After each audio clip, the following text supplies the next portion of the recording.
എൻ്റെ കാലിന് വേദന ഉള്ളതുകൊണ്ടായിരിക്കും സൂരജ് ഇങ്ങനെ കാലെടുത്ത് വെച്ചിരിക്കുന്നത്. അപ്പോൾ എനിക്ക് ആശ്വാസം കിട്ടുമല്ലോ.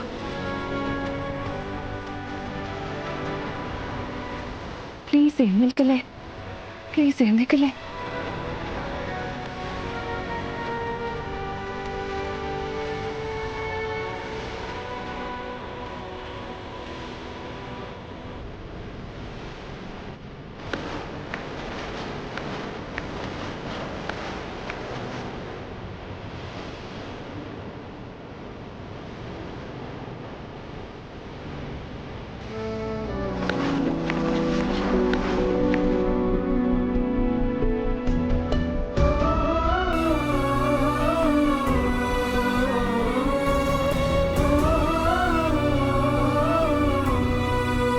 ഇത് അമ്മയുടെ കയ്യിൽ ഏൽപ്പിച്ചാൽ മാത്രം മതി.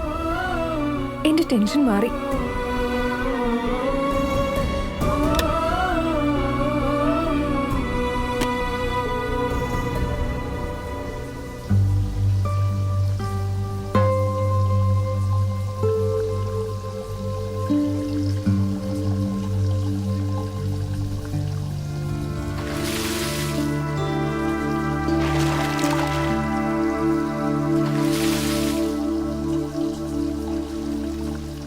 ഇഷ കുളിക്കാൻ പോയിരിക്കുകയാണെന്നാ തോന്നുന്നേ.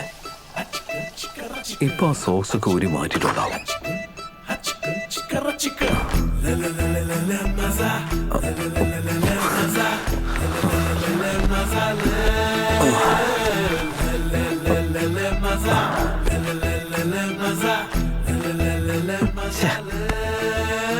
എനിക്കിവിടെ ഒളിക്കേണ്ട വല്ല ആവശ്യമുണ്ടോ? അയാൾ എന്നെ ഇവിടെ കണ്ടു കഴിഞ്ഞാൽ എന്താ വിചാരിക്കുക? ഇതിപ്പോ എന്റെ പ്രസ്റ്റീജ് ഇഷ്യൂ ആയി മാറിയല്ലോ. ഇനിയിപ്പോ ഞാൻ എന്ത് ചെയ്യും? Okay Suraj, relax. ഇതിപ്പോ കുറച്ചു നേരത്തെ കാര്യമല്ലേ ഉള്ളൂ. ഇങ്ങനെ ഇവിടെ കിടന്നാൽ കാല് വളരെ വ്യക്തമായിട്ട് കാണാൻ പറ്റും. മുറിവുണ്ടെന്ന് ഉറപ്പുവരുത്തിയതിനു ശേഷം കണ്ണം കടച്ചേക്കാം. അഥവാ ഇഷയുടെ കാലിൽ അങ്ങനെ ഒരു മുറിവുണ്ടെങ്കിൽ ഒരു കാര്യം വളരെ വ്യക്തമാവും. അതായത് ഗുലാബ് ബംഗ്ലാവിൽ പ്രതിമയായിട്ട് നിന്നത് ഈശ തന്നെയാണ്.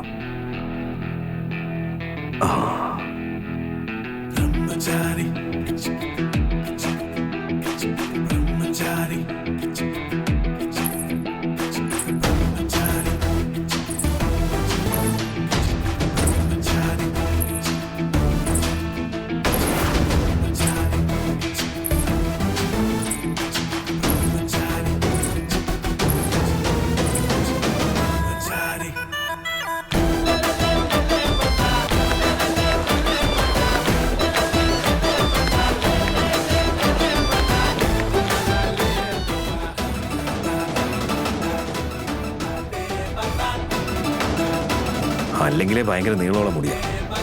എനിക്ക് എത്ര ചിന്തിച്ചിട്ട് മനസ്സിലാവുന്നില്ല, ഈ പെൺകുട്ടികൾ എന്തിനാ മുടി ഇങ്ങനെ പുറകോട്ട് തെറിപ്പിക്കുന്നത്? കഷ്ടം. എനിക്കെങ്ങാനും ഇത്ര നീളമുള്ള മുടി ഉണ്ടായിരുന്നെങ്കിലേ ഞാനൊരു ഒറ്റ തവണയെ വാശിയുള്ളൂ.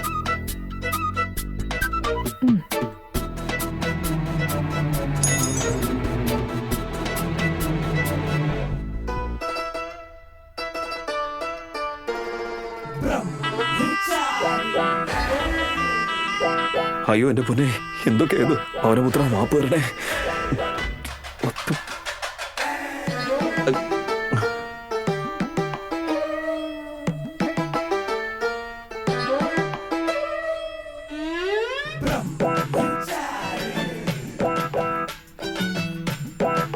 ആഞ്ജനേയ സ്വാമി,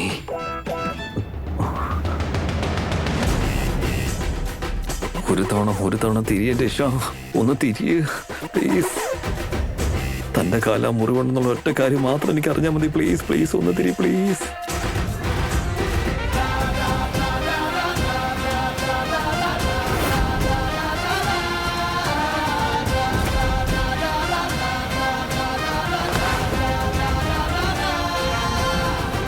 ഒൻപത് മണിയായി. ആ മഹാറാണി എവിടെ പോയി കിടക്കുന്നോ എന്തോ? ഇതാ വരുന്നു.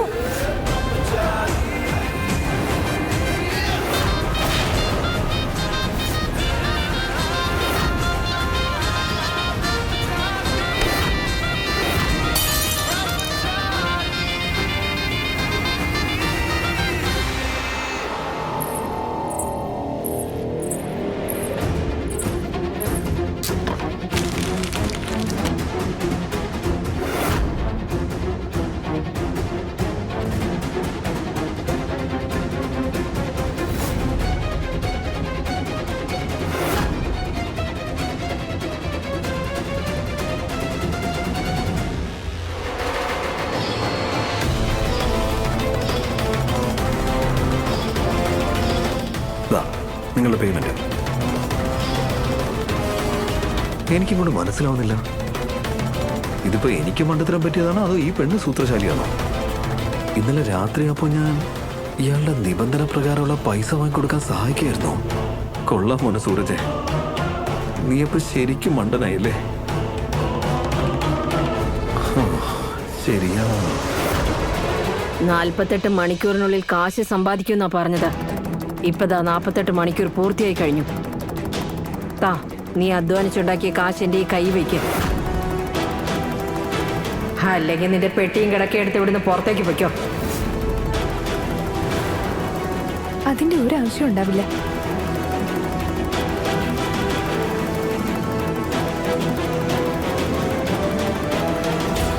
ഇതാ പറഞ്ഞ തുക മുഴുവനുണ്ട്, എണ്ണി നോക്കിക്കോളൂ.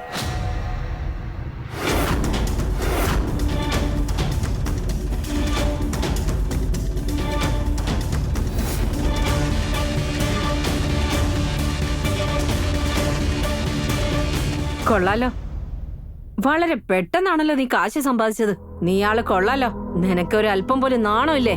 നീ എന്റെ കണ്ണിൽ പൊടിയിടാൻ നോക്കുകയാണോ? നീ എന്താ വിചാരിച്ചത് ഞാനൊന്നും അറിയില്ലെന്നോ? എനിക്ക് വളരെ നന്നായിട്ട് അറിയാം. ഈ കാശ് നീ ഇദ്ദേഹത്തോട് ചോദിച്ചു വാങ്ങിച്ചതാ.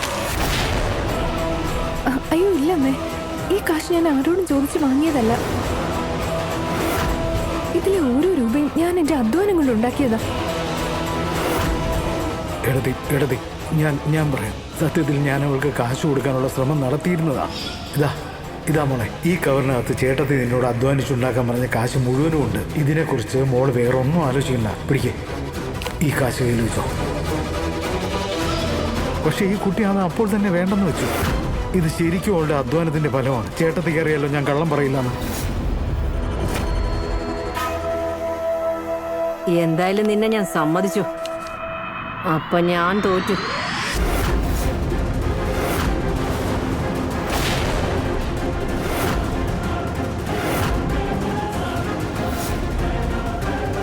നിനക്കിതൊരു തമാശയായി തോന്നുന്നുണ്ടോ?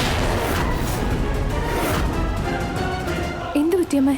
എന്റെ കയ്യിൽ ഈ കാലി കവർ തന്നുകൊണ്ട് സത്യത്തിൽ നീ എന്ത് തെളിയിക്കാനാ ഉദ്ദേശിക്കുന്നേ?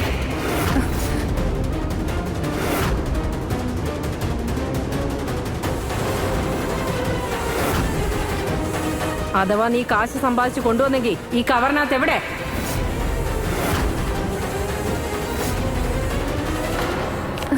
കവറിനകത്തില്ലേ?